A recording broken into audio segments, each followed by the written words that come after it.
Welcome to Inside the Writers Cafe. Hi, I'm Kate Delaney, standing in for Cheryl Nason. Today, a conversation with Justin American, author of Founding Fathers. You can get that available on Amazon.com. Justin, thanks for coming on. Appreciate it. Sure, happy to be here. Happy to contribute to the program today. So tell me, what was the impetus behind the overall idea, in other words, of Founding Fathers? I think the overall impetus was to go back and look at how this country was originally founded. I spent some time in the United States military, and I swore to defend the Constitution. And then I said to myself one day, I said, "What does that really mean? What does the Constitution really say? How was this country founded?" And certainly we have some major problems today with trillions of dollars of debt and some other things going on in our country. So I thought if I went back and looked at the foundation of the country and how some of those smart guys set it up, maybe I could go back to the foundation and find out how to come up with some solutions for today's issues. So that was the impetus of the book and my research, and so Founding Fathers is the culmination of my work. During your research, and as you were pulling out all of this information, what were the top three things that struck you immediately from the foundation that the Founding Fathers laid? Okay, the top three things certainly were a smaller government. Definitely, they were deathly afraid, all of them, whether they were Federalists or Anti-Federalists, which means whether they were kind of for a union of states or kind of against that. They all were deathly afraid of a large government that would grow and grow and grow and get into people's lives in every aspect of it. And I think most of us could say that maybe that's happened today. I think the second thing that they were deathly afraid of was excessive debt. We're looking at $17 trillion of national debt, which is almost equal to 1 year of all of the gross domestic product economic production that we have in the United States of America. And the third thing I thought they were definitely afraid of kind of goes together politically and culturally, patriotically, is they were afraid that we would get away from our American roots, that we would start calling ourselves something other than an American. And we're all just supposed to be Americans, and that's why a theme of my book is being just an American. We're not supposed to have anything other in front of an American, some type of moniker, some type of other name. Washington said very clearly, just be an American. Don't split yourself off into political parties. Let's all work together as Americans and get the job done. Yeah, and when you look at what Washington said, he had a lot of foresight, didn't he? Because we see what's happening now in the United States, and it's anything but that. Well, that's really correct. And Adams, too, he said, actually, I think there's a direct quote from him that says something to the effect of, one of my biggest fears is our country splitting into two political parties, and then those political parties will be more worried about fighting each other and beating each other than they will about doing the work of the people. And I think the evidence shows, unfortunately, that Adams, along with Washington, might have had a lot of foresight. Yeah, when after you're doing that research and you're looking at it and you drilled it down for us, those three top things, and the smaller government, and you see how far we've strayed from that. Is there a warning here in the book to, hey, listen, they had a game plan, and you know what? This game plan was pretty good, and it still holds up today. Are you surprised, or maybe surprised is the wrong word, do you feel like the Constitution really, really held up and really nailed it? I do, actually. If you go back and look at the way that they wrote it, and certainly, we have a process to amend it. We have, I believe, 27 amendments, and if it needs to be changed over the years, we have a process to do it. But unfortunately, what's happening nowadays is the different branches of government are getting into each other's lanes and taking on powers and making decisions that they really don't have the authority to do. If you look at the strict construct of the Constitution, and even branches themselves are going way out of their lanes. For instance, the Constitution gives the federal government no power over education, yet we have a Department of Education, tens of thousands of employees. I believe the budget in FY13 was around $68 billion. So here we have a whole federal agency with tens of thousands of employees spending billions of dollars a year, and there's really no authority for them to be spending that kind of money at the federal level. That should be run by the states, and that's just a prime example of how getting too far away from the Constitution then leads us to a point where we have an excessive amount of taxes that we need to pay for programs that were really never authorized by the federal government in the first place. So we look back at the original intent and what we're talking about here for American politics and economics and religion and patriotism. How do you think it applies to religion?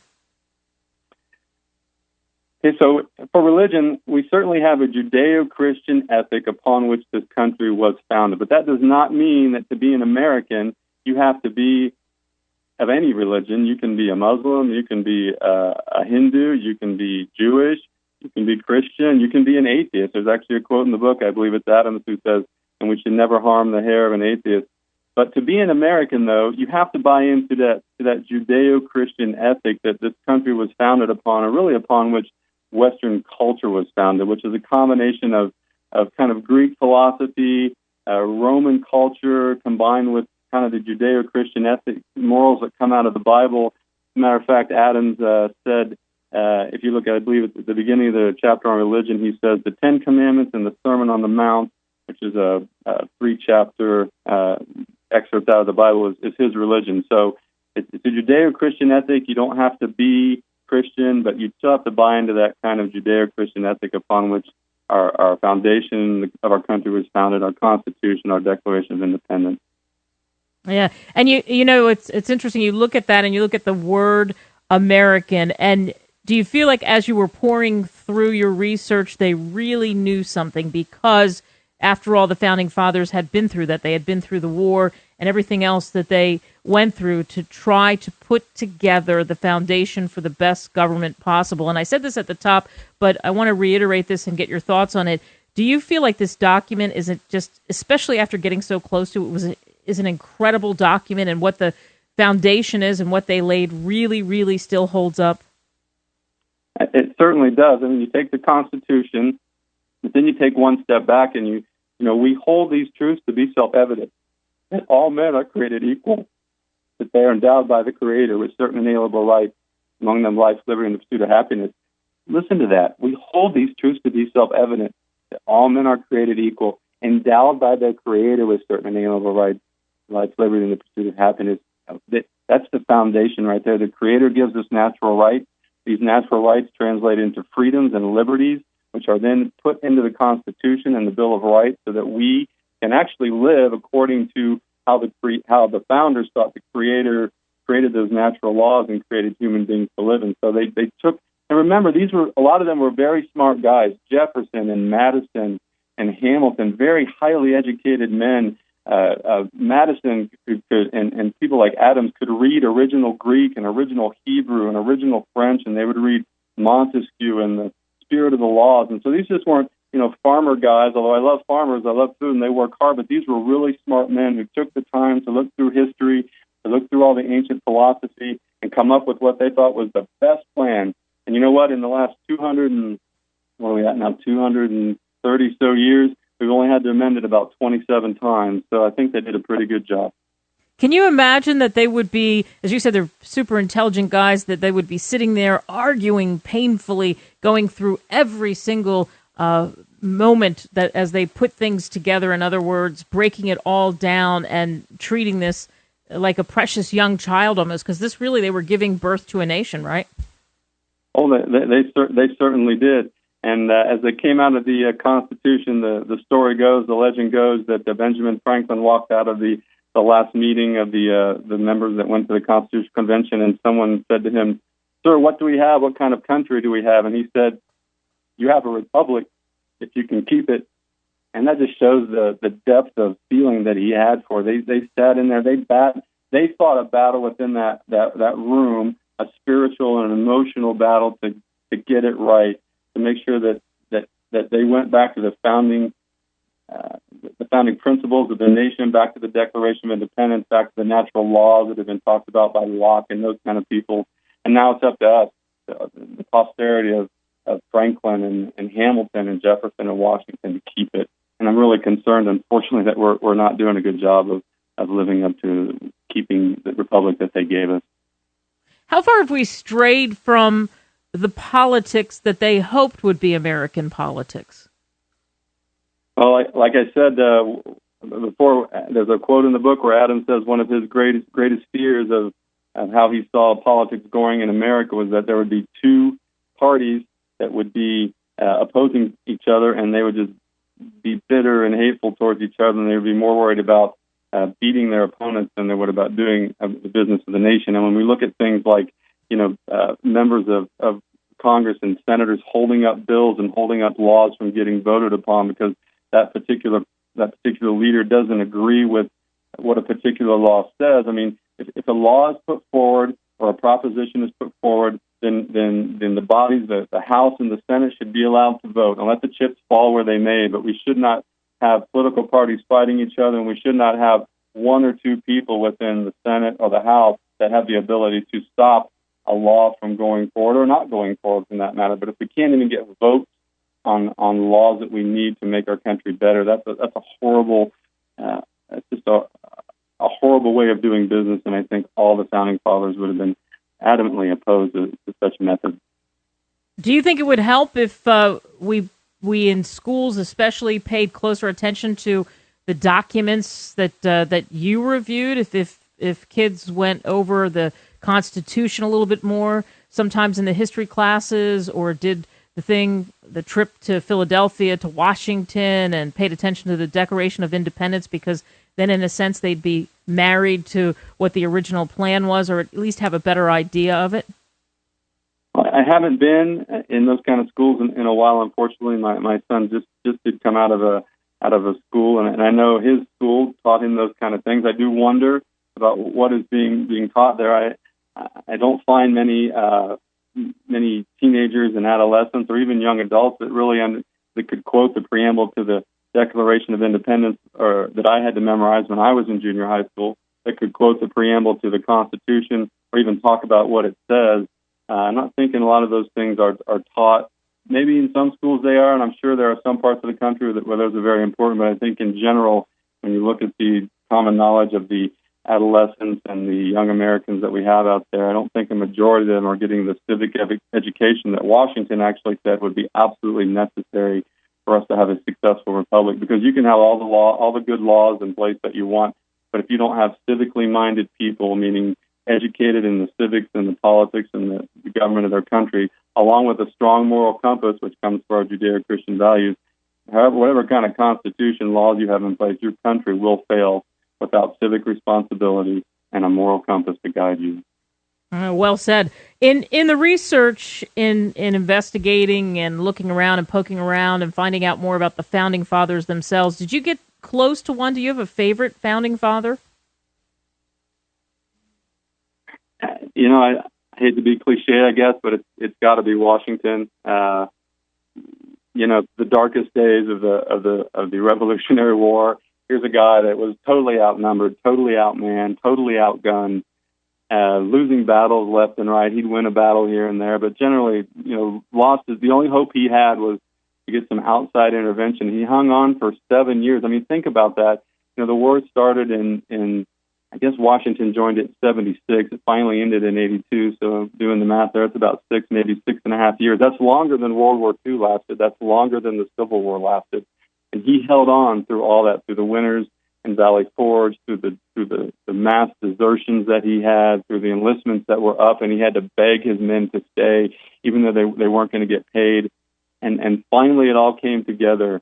And you can look at his quotes, and he looks back on that, and he'll say things like, looking back on the revolution and those kind of things, he'll say, anyone who doesn't believe that the hand of Providence was involved in the foundation of this country is an unbelievable person. Meaning, it's hard to, how could you possibly not understand all the things that had to come together, all the coincidences, the help from the French, all the things that had to come together in the right place at the right time, to include, by the way, a violent storm at about 2 o'clock in the morning on the night that the British were about to escape from Yorktown and get away from the French and the American army. And the storm comes up, blocks their escape across the bay there, right outside of Yorktown, Virginia, and they get captured by the Americans or pinned down by the Americans and the French, and we win the war. So, yeah, and then he goes on to be the president of the United States. He just really wanted to go back and live at Mount Vernon with his wife and be on his farm, and yet he just kept serving. He kept serving. He kept serving. He kept serving, and he kept serving. And then, unfortunately, I believe he died about 2 years after he was done with the presidency. But that guy was a servant of his country, a morally upstanding man. We should all read his 110 Rules of Civility, which actually apparently he copied as a schoolboy based on some old French kind of civil rules of order that he copied over and over again, that he applied to his life so that he could be a polite person, a morally upstanding person, and a just person. Washington it is. You definitely dug deep. What do you hope the takeaways are for most people when they read Founding Fathers? Tell you what I hope that when they go to the ballot box, they try to find candidates that are in line with the original principles of the Founding Fathers, because I do believe that if we go back to that and we go back to those founding principles about smaller government, not having excessive debt, those kind of things, then we will bring this country back around from the way it is now to the way it's supposed to be. And that's kind of the subtitle of my book, The Way America Is Now and the Way America is Supposed to Be. So I'm hoping that when we go push that button or pull that lever, whatever we do when we vote, that we need to look for people that thought like Jefferson, thought like Hamilton, thought like Washington, thought like Madison, because those guys got it right. And if we would just follow their principles and the way they set things up, I do certainly want to have a perfect country. We've got 300 million people or so, but we'll bring it back around to a place where we're stronger, we're not as much debt, and we're more respected in the world. And you mentioned in the 300 years, really, we haven't tweaked the documents very much at all, which really stands as a testament to what you're saying about the Founding Fathers. You know, there have been movements to change things about the Constitution, but I think there's enough people that want to preserve it that'd be pretty tough to do as a whole. What do you think? I hope that you're right. I mean, they put a method in place to change it. It's very difficult to do because, again, going back to Washington, he'll tell you, be very suspicious about changing the way you've done things that have worked well and lasted for a long time. It may seem like a good idea at the moment, but be very suspicious about going and changing long-lasting traditions and long-lasting ways of doing business that have worked for a long time. So I don't see, at least right now, a very strong movement. You don't see it blasted all over the newspapers and media. Hey, we're going to have a big constitutional convention and change things. But even if we did, that would be okay too, as long as we're, if we come to, we the people, and Jefferson said this, we the people are the ones who are supposed to fix things.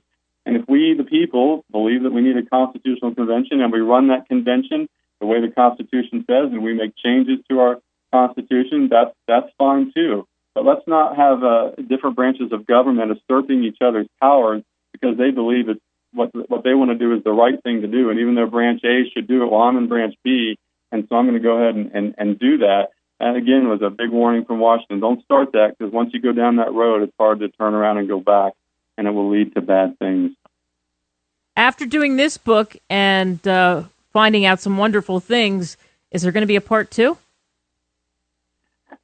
I think there'll be a part 2, but we're even going to go a little back farther in history. I talked to you about that kind of Judeo-Christian ethic, and I'm really going to go back and look at Greek philosophy and see how maybe some of the virtues that the Greeks talk about, how we could apply that. Because here, this book was more about applying principles, foundational principles to a country and to its citizens. But what I'm going to go back and dig even further back in that Judeo-Christian ethic is how do we fix ourselves as people? What kind of knowledge and methods can we use rather than modern self-help books about positive thinking? But go back to people like Aristotle and Plato and Cicero and great religious figures, Jesus and Gandhi, and find out these men that stand above, heads and shoulders above the rest of us and have been there for hundreds, if not thousands of years. Obviously Gandhi not, but certainly a great man. And find out what kind of principles they use, what kind of principles they talked about to build virtue, to build courage, to build good morality inside a human being. So we focus more on individuals rather than our country as a whole. Well, we'll look forward to that. Justin, thank you so much. It was good talking to you today. Appreciate your time. For Cheryl Nason, I'm Kate Delaney, and you've been Inside the Writers Cafe with Justin American, author of Founding Fathers, available on Amazon.com.